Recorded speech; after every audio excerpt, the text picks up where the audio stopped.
అందరికీ నమస్తే అండి. ఇప్పుడు పార్టీలు, ప్రభుత్వాలు ఎలా తయారయ్యాయంటే వాళ్ళు మంచి చేసినా చేయకపోయినా డప్పు మాత్రం కావాలి, భజన మాత్రం చేస్తూనే ఉండాలి. మీడియాలు, సోషల్ మీడియాలు వాళ్ళని పెంచి పోషిస్తారన్నమాట. సో పార్టీలన్నీ అలాగే తయారయ్యాయి. వాళ్ళకి భజన పరులు కావాల్సిందే. ఇప్పుడు చూడండి, మనం పూర్వ రోజుల్లో రాజులు అలా నడుస్తూ వెళ్తున్నప్పుడు చూసేవాళ్ళం. రాజాది రాజా, రాజమార్తాండ, పలానా రాజావారు వస్తున్నారు అహో అని చెప్పి వాళ్ళని పొగుడుతూ, భజన చేస్తూ, కీర్తిస్తూ, ఆ పక్క నుంచి స్తుతిస్తూ వెళ్తూ ఉంటారు. సో పూర్వకాలం నుంచి ఇవన్నీ అలవాటు. అటువంటి వాళ్ళని ఏదో అంటారులే, అది మనం పక్కన పెడితే, ఇప్పుడు ఒకప్పుడు రాజులకి పొగడ్డానికి వేరే ఒక తెగ కొంతమంది ఉండేవాళ్ళు. సో ఇప్పుడు ప్రభుత్వాలని, ఈ ప్రభుత్వ పాలకుల్ని పొగడ్డానికి మీడియాలే, భజనలు వాయించేది మీడియాలే.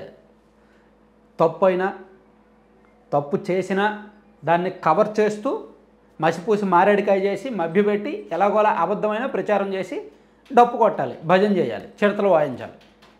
వైసీపీ అధికారంలో ఉన్నప్పుడు అదే పని, టీడీపీ అధికారంలో ఉన్నప్పుడు అదే పని, కూటమి అధికారంలో ఉన్నప్పుడు అదే పని. సో ప్రజాధనం వాళ్ళకి తగలబెట్టడమే. నిజానికి ప్రభుత్వాలు మంచి చేస్తే ఆటోమేటిక్గా ప్రచారం అదే వస్తుంది. మీడియాలు చెప్పినా చెప్పకపోయినా, మీడియాల్లో పాజిటివ్ వచ్చినా రాకపోయినా ప్రజల మౌత్ టాక్కి మించిన పబ్లిసిటీ లేదు. అది ఫస్ట్ ఏ పార్టీ నాయకుడైనా తెలుసుకోవాలి. పబ్లిక్లో మౌత్ టాక్కి మించిన పబ్లిసిటీ ఎక్కడా ఉండదు తెలుసా. ప్రజలకు తెలిసిపోద్ది. ఈవెన్ ఈ రోజుల్లో ఎలా ఉన్నారంటే, చెప్తున్న మీడియాలు కూడా మంచి చెప్తున్నారా, నిజం చెప్తున్నారా, అబద్ధం చెప్తున్నారా అనేది కూడా తెలుసుకోగలరు. కానీ ఎందుకో జనాల్ని మభ్యపెట్టడానికి, మోసం చేయడానికి, భజనలు చేయించుకోవడానికి డబ్బులు తగలెడుతూనే ఉన్నారు. ఇదంతా ఎందుకు చెప్తున్నానంటే, ఉపోద్ఘాతం పక్కన ఒక జీవో చూడండి. ఆ బిగ్ టీవీ అని ఒక టీవీ ఉంది కదా, మనందరికీ తెలుసు. అది మెయిన్ స్ట్రీమ్ మీడియా, కాకపోతే సోషల్ మీడియాలో ఎక్కువగా వస్తుంది. అది ప్రవాస మీడియా ఎల్ఎల్పి అని సమ్ తెలంగాణ వాళ్ళు, సమ్ రెడ్డిస్ అనమాట. మేబీ రేవంత్ రెడ్డి గారికి సన్నిహితులు అంటారు వాళ్ళు. సో వాళ్ళకి ఆ బిగ్ టీవీలో అడ్వర్టైజ్మెంట్లు ఇవ్వడానికి 59 లక్షలు ప్రభుత్వం కేటాయించిందనమాట. General administration I and PR department, Pravasa media LLP, big TV, administrative sanction for an amount of 59 lakh, 50 lakhs plus GST 18%, అంటే 9 lakh for production of content and telecast them through Pravasa media LLP big TV orders issued in the circumstances reported by the director information and public relations AP Vijayawada. In the reference read above, government after careful examination of the matter hereby account administrative sanction of an amount 59 lakh for production of content and telecast them through అని చెప్పి for highlighting the government schemes and to create awareness among the public. అంటే ప్రభుత్వం చేపడుతున్న పథకాలని, కార్యక్రమాలని telecast చేయడానికి, ప్రజల్లో awareness, అవగాహన క్రియేట్ చేయడానికి 59 లక్షలు ఇస్తున్నారంట.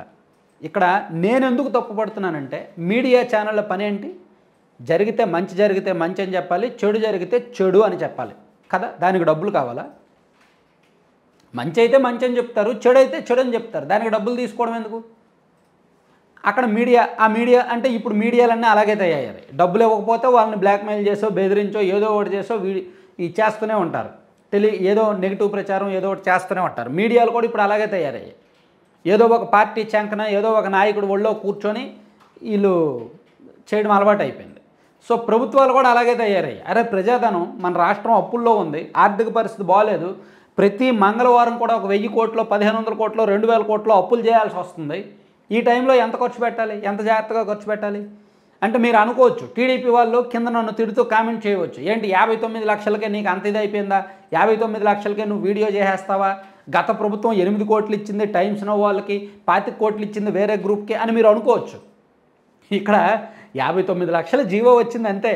జీవో రాకుండా ఎంత ఇచ్చారో, ఈనాడికి, ఆంధ్రజ్యోతికి ఇలాంటి పత్రికలకి యాడ్లు ఇవ్వడానికి ఎంత ఇచ్చారో, ప్రభుత్వ అనుకూల మీడియాలకి ఇంకా లోపాయికారిగా ఎంత ఇస్తున్నారో.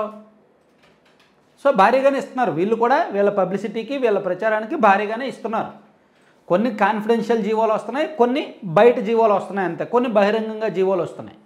ఇక్కడ ప్యూర్లీ దొరికిపోయారనమాట ఈ జీవో ద్వారా, ఈ 59 లక్షల జీవో ద్వారా. సో ఇది తప్పు అని నేను అంటాను. ఎందుకంటే మీడియా ఛానళ్ళ పని డబ్బులు తీసుకొని ప్రచారం చేయడం కాదు. నిజంగా బిగ్ టీవీ అనేది ఒక మీడియా ఛానల్. వాళ్ళు ప్రభుత్వం దగ్గర డబ్బులు తీసుకొని ప్రచారం చేయడం ఎందుకు? అలాంటప్పుడు అంటే ఇంక మనం మాట్లాడుకోకూడదులే, మాట్లాడితే మళ్ళీ చాలామంది హర్ట్ అవుతారు. కానీ ఇక్కడ ప్రభుత్వాలు డబ్బులు ఇచ్చి ప్రచారం చేయించుకోవడం ఏంటి? దానిలో విలువే ఉంటుందండి. చెప్పాను కదా, మీడియాలు చెప్పినా ఎంత డప్పు కొట్టినా ప్రజలు ఏది నమ్మాలో అదే నమ్ముతారు. నిజంగా మీడియా పబ్లిసిటీ చూసి ప్రజలు ఓట్లేస్తారు అనుకుంటే వైసీపీకి మించిన పబ్లిసిటీ ఎవరూ చేయలే. వాళ్ళు గ్రీన్ మ్యాట్లు పెట్టి మరీ సిద్ధం సభల్లో జనాలను చూపించారు. వైసీపీ చేసిన మీడియా మేనేజ్మెంట్ ఎవరూ చేయలేరు. ఎన్నికలకు 2 ఏళ్ల ముందు నుంచే టైమ్స్ నౌలో ఇప్పటికిప్పుడు ఎన్నికలు జరిగితే 24 లేదా 25 ఎంపీ సీట్లు వైసీపీవే అని చెప్పి 2023 జనవరి నుంచి డప్పు కొట్టించారు. 2022 జూన్ నుంచి డప్పు కొట్టించారు. ఏమైంది? సో ఇక్కడ మీడియాలకు పెంచి పోషించి డబ్బులు ఇవ్వడం అనవసరం. ప్రజలు ఏమనుకుంటారో అదే చేస్తారు. ప్రజలకు తెలుసు నిజమేమిటి, మంచి ఏమిటి, చెడు ఏమిటి అనేది తెలుసు. అనవసరంగా డబ్బులు తగలెట్టుకొని వాళ్ళు సిగ్గు లజ్జ వదిలేసి వీళ్ళ దగ్గరికి దేహి అనడం, వీళ్ళు కూడా అన్నీ వదిలేసి వాళ్ళకి డబ్బులు ఇవ్వడం, ఇది ప్యూర్లీ బిజినెస్ అయిపోయిందన్నమాట. ప్రజాధనం వృధా. సో కనిపించి 59 లక్షలు, కనిపించకుండా ఇంకా భారీగానే ఇస్తున్నారు. అదంతా టైం వచ్చినప్పుడు చెప్తా. Thank you.